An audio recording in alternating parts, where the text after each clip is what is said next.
Hello, bonjour, 你好，Anya, hola，我是 The boy CP。Hello，say hello。Get that garbage out of here. What's good, everybody? This is CP and welcome to my NBA fantasy series. I'm here to identify potential sleepers and undervalued players that have a chance to outplay their draft positions. Some are bargain pickups with potential to break out, meanwhile others may bounce back from mediocre seasons. Today we'll take a look at the Atlantic and Southwest divisions and identify one player from each team that should be on your fantasy watch list. So without further ado, let's get it. Jalen Brown is entering his third NBA season, and over the past 2 years his stat line has steadily improved. He averaged 14.5 points, 4.9 rebounds, 1.6 assists, and 1 steal last season, and he is only getting better. Last season in April he averaged a career-high 20.8 points, which might be a sign of things to come. He is currently labeled as the Celtics starting shooting guard and doesn't have much competition for minutes, so he should see at least 25 minutes every night. He is also a versatile player capable of guarding multiple positions, so we can expect Brad Stevens to give him minutes at the small forward position as well. According to NBA rankings, Brown is the 10th best shooting guard behind other flashier names like Devin Booker, CJ McCollum, Bradley Beal, and Donovan Mitchell. So in a standard 12-team league, he will likely be available in the mid-rounds. If he is still available after the 10th round, he should be considered a huge steal. As an NBA rookie, Jarrett Allen put up decent numbers, averaging 8.2 points, 5.4 rebounds, and 1.2 blocks a game. He might have been a waiver wire pickup last season, but Allen should be drafted in all leagues this year. As of now, it looks like he will be the starting center of the Brooklyn Nets and could average close to 30 minutes a game next year. His per 36 minutes average as a rookie was 14.7 points, 2.2 blocks, and 9.7 rebounds, and around 59% shooting. So don't be surprised to see him average 15 and 10 next season and become a top 10 player in blocks as well. Much like Clint Capella and Steven Adams did last season, Allen's fantasy value could take a jump this year, and he could be a top 50 player by the end of the season. Mario Hezonja was a 5th overall pick of the Orlando Magic back in 2015. Many had high hopes for him, but he didn't really pan out in Orlando. Perhaps a change of scenery is what he needs to ignite his NBA career. The New York Knicks have him penciled in as the team's starting small forward, and he should have much more opportunities to excel than he did in Florida. He can score in multiple ways and averaged a decent all-around stat line coming off the bench last season. His position versatility also gives him plenty of upside, as he can play anywhere from the 2 to the 4. With Porzingis not available early on in the season, Hezonja should see a bump up in minutes as well. Near the end of last season, he averaged 13.9 points, 5.3 rebounds, 1.6 steals, and 2.3 trays per game. This might be the type of stat line that he is capable of averaging in New York if he is able to maintain a starter position all season. Given his potential upside, it would be worthwhile to use a late round flyer on Hezonja. Markelle Fultz only played 14 games for the Sixers last season and hasn't done much in his NBA career to warrant himself as a top 150 fantasy player. Considering how good some of his draft cohorts were in the rookie season, some people are already calling him a fantasy bust. Obviously, there are concerns with his shooting and if his skill set will ever translate at the NBA level, but at the same time, Fultz is a high-risk, high-reward type of player. He was a dominant scorer in college and was a former #1 pick, so the upside is there. It's unlikely that he'll be drafted anywhere in the first 5 rounds, but it's definitely worth a shot anytime after that. He has legitimate all-star potential, and if he is given consistent minutes, there is a great chance that Fultz can have a breakout year. The Toronto Raptors are very high on Pascal Siakam, and it is very easy to see why. He impacts the game with his speed and relentless energy every time he's on the floor. He almost doubled his minutes from his rookie season and increased his scoring and passing numbers as well. With the departure of Jakob Poeltl to San Antonio, there is a good chance that Serge Ibaka will see more time at the 5, which opens up the power forward spot for Siakam. In his 5 games as a starter last season, Siakam averaged 13.4 points, 4.4 rebounds, and close to 1 steal and 1 block per game.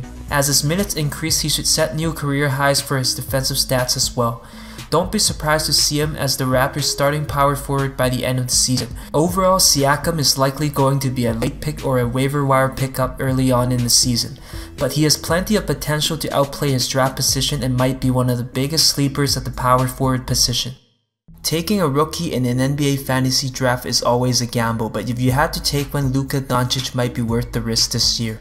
Compared to other rookies entering the NBA, Doncic is going into a pretty good situation with proven players around him in Dallas, so he should be able to fit in seamlessly at the shooting guard position.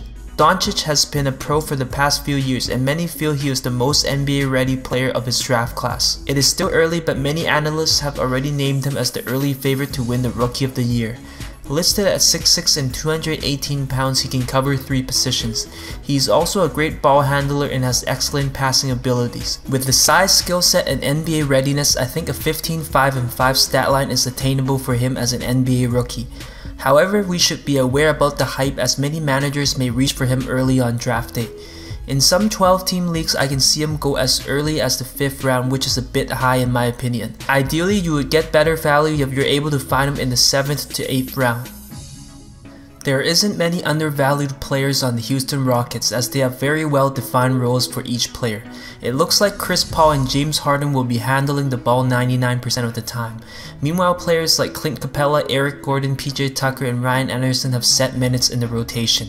However, a player like Vince Edwards might turn out to be a sleeper pick, simply because the Rockets are very thin at the power forward position and he is playing behind Ryan Anderson, who isn't the most mobile player or best defender. Based on his summer league performances, we can see that Edwards has the size to rebound, knock down threes, and can really run, giving him the skill set to fit into the Rocket system. This might earn him more minutes as the season goes on.